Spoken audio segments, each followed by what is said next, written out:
السلام عليكم. لا تنسوا الاعجاب بالفيديو والاشتراك في القناة تشجيعا لنا لنستمر بنشر المزيد ان شاء الله. السلام عليكم. الوينجز بيتباع في المحلات ال5 قطع ب100 جنيه. عملنا 22 قطعة. يعني احنا جبنا كيلو أجنحة فراخ ب50 جنيه، هي ب47 جنيه بصراحة يعني. فعملت لنا 22 قطعة لأننا احنا قطعنا الجناح ل2 ل3 كمان، اللي هي الحتة الدبوسة والحتة اللي تحت منها. حتى الضفر ده برضو ما رميتهوش، حطيته مع صينية البطاطس. بتبقى أكلة موفرة وبتعدي اليوم، ويعني حلوة مش وحشة، كانت مقرمشة جدا والولاد بيشتروها من المحلات غالية يعني، فليه ما نعملهاش في البيت أنضف. جبناها وغسلناها ونضفناها بالليمون والدقيق. وبعد كده انا ما برضاش ان انا اعملها يعني على طول على الزيت كده اقليها، بخاف برضو ما تكونش يعني استوت وكده. فانا لازم بدي الحاجات دي بديلها سلقة كده او نص سلقة، يعني لازم تديها نص سلقة كده او سلقة كاملة، يعني مش هيجرى لها حاجة. المهم ما تهريهاش قوي علشان برضو ايه تقدري ان انتي تبقى القطعة ماسكة نفسها. بعد كده بعد ما سلقتها رحت مطلعة، رحت حطاها في مية للشوربة للسلق. حطيت فيها بصل. دي هنا انا بوريلكم ان القطعة اللي هي الصغيرة دي الدبوسة، ودي القطعة اللي هي التانية الدبوسة. يعني ما شاء الله هم كانوا ولادي الأول لما بياكلوها في المحلات بيقولوا هي دبوسة الفراخ دي صغيرة أو كده ليه، ما كانوش يعرفوا ان دي بتاعت أجنحة، يعني اهي بيقولوا وينجز وخلاص على كده. بس طبعا يعني بيقولوا هي ما الدبوسة مالها صغيرة كده ليه. ف يعني كانوا بيفتكروها اللي هي الدبوسة التانية يعني، والباقي اللي هي ايه الوينجز بتاعت الفرخة يعني وكده. لكن هي فيها لحمة وجميلة جدا، لان ما شاء الله يعني الجناح بتاع الفرخ كبير. الفراخ دي اللي هي بتتباع في المحلات بتبقى الجناح يعني فيه لحمة وكده. طبعا غير الفراخ البلدي لان دي فراخ بيضة، فبتبقى الأجنحة حلوة. حطيناها في مية مغلية كده، وحطيت عليها البصل وملح وفلفل وحبهان، ولو عايزة تحطي ورق لوري حطي، زي ما انتي متعودة لأي شوربة حطي لها. هنا بقى جينا عملنا الخلطة اللي احنا هنطلع منها الوينجز، هنحطها في الخلطة دي. جبت نص كوباية دقيق على معلقتين نشا، حطيت بابريكا وملح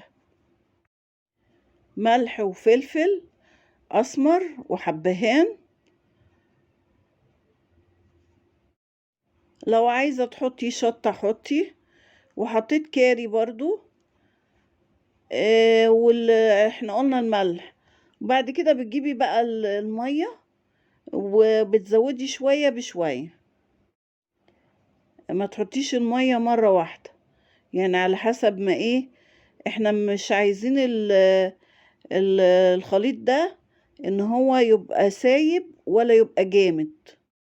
يعني عارفة السمك بتاع البشاميل اهو احنا عايزينه كده. هتفضلي تحطي شوية مية بشوية مية لحد ما تلاقي القوام اللي هو ايه لا تقيل ولا خفيف. وكمان انتي لو عايزاها حرة بتحط لها شطة يعني وكده، لكن انا اللي حطاه هنا البابريكا.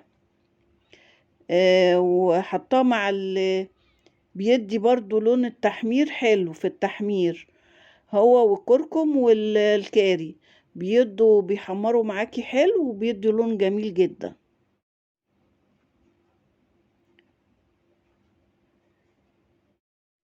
انا عملت الاجنحة دي قبل كده، عملتها شيش في السياخ اللي هي الخشب، عملتها كانت جميلة جدا، وعملت جنبها سباكيتي. ممكن تبقوا تدخلوا القناة وتشوفوها، يعني دوروا عليها كده وهتلاقوها. عملتها كانت جميلة جدا شيش يعني ممكن تعملي حاجات كتيرة، ممكن تعملي على صينية بطاطس. يعني انا حطيت الضوافر دي، حطيتها في صينية البطاطس، قلت يعني اللي عايز كده ايه يمصمصها كده. مرضتش يعني ارميها، لان انا ما عنديش لا قطة ولا ما عنديش يعني حاجة. فيعني قلت اللي عايز ياخدها يعني. وهي طبعا مغسولة حلو ومتنضفة، ف مفيش مانع، يعني ايه المانع؟ ما هي لو اتعملت في المحلات ما هياكلوها بره. فاحنا نعمل الحاجات دي في البيت اوفر بكتير. يعني هما بيبيعوا الحتة اللي هي زي دي كده 5 وحدات ب100 جنيه، فحرام يعني. طب ليه؟ ما الكيلو عمل لنا 22 قطعة، يعني ممكن أسرة من 6 أفراد هياكلوا، هتبقى حلوة جدا. هتبتدي بقى تحطي الزيت، هيبقى سخن قوي، هتحطيها الأول في الخليط اللي احنا عملناه بالدقيق آه، وال والمية، يعني الحاجات اللي احنا عملناها دلوقتي. هتروحي حطاها كده وهتطلعيها تقليها على طول في الزيت السخن، بتحمر معاكي على طول وبتبقى يعني مقرمشة جدا. والله جربوها كده هتعجبكم جدا. بس لازم الزيت يبقى سخن قوي، يعني دحي الزيت وحطيها على طول، هتبص تلاقيها اتحمرت، هتقلبيها على طول وهتطلعيها لحد ما الكمية بتاعتك هتخلص. ده مش بس كده وخلاص، يعني ده انا عملت عليها وليمة. على الشوربة عملت ملوخية ناشفة، وعملت لسان شوربة لسان عصفور، وعملت كمان صينية بطاطس. يعني ما شاء الله عملنا أكلة حلوة قوي، ب47 جنيه، يعني ب50 جنيه. طبعا انت الدقيق موجود عندك في البيت، البهارات والحاجات دي موجودة في البيت، البصل موجود في البيت. وعملنا جنبها الأكلة الحلوة دي. ان شاء الله في فيديوهات انا هعمل لك الميزانية، هنعمل ميزانية حلوة قوي للميزانيات اللي هي الميزانية اليومية، الناس اللي هي مرتبها باليوم، القبض بتاعها باليوم. وهنعمل ميزانيات برضو للأسبوع، للناس اللي هي المرتب بتاعها بالأسبوع. وهنعمل ميزانية شهرية، وكل الميزانيات اللي هنعملها للناس الغلابة اللي زينا، اللي هي يعني الميزانيات اللي هي المحدودة شوية، ميزانيات الموظفين، ميزانيات العاملين، كده يعني الميزانيات اللي هي بتبقى على قدها شوية. طبعا دلوقتي في الغلا اللي احنا فيه، الفلوس اللي بيقبض كتير واللي بيقبض قليل، الاتنين متضررين يعني وكده، من زيادة الأسعار الرهيبة.